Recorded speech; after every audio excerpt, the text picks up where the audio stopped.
અમરેલી શહેરમાં શ્વાનનો હાહાકાર, એક સાથે 30 લોકોને બચકા ભર્યા હતા। અમરેલી સિવિલ હોસ્પિટલમાં સારવાર માટે અલગ અલગ લોકોને ખસેડ્યા।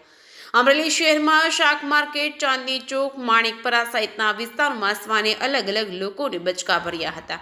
અમરેલી શહેરમાં 30, અમરેલીના વાક્યા ગામમાં 1, બરવાળા 22માં 1, ધારીમાં 1, કુલ 33 જેટલા લોકોને શ્વાન કરડતા લોકોમાં ભયનો માહોલ છવાયો છે। અમરેલી સિવિલ હોસ્પિટલમાં અલગ અલગ વિસ્તારના લોકો સારવાર માટે આવી રહ્યા છે। અમરેલી જિલ્લામાં શ્વાન કરડવાનો કિસ્સો સતત વધી રહ્યો છે। મારું નામ આદમભાઈ હુસેનભાઈ સોલંકી છે। બારપરામાં અમે રહીએ છીએ।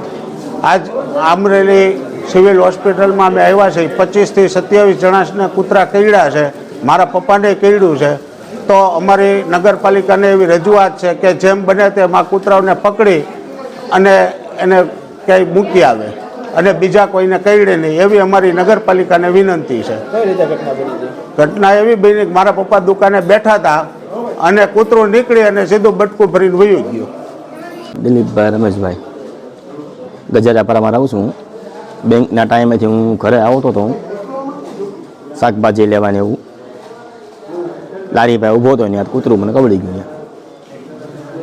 અત્યારે હું સિવિલમાં સારવાર લેવા આવ્યો છું અહીંયા હું ધોમા સેન્ટરમાં, અને ઘણા કેસ છે એને। આ ઘટના બની શાક માર્કેટ, આપણે ખાટકીવાળો છે, નાનો ખાટકીવાળો, ત્યાં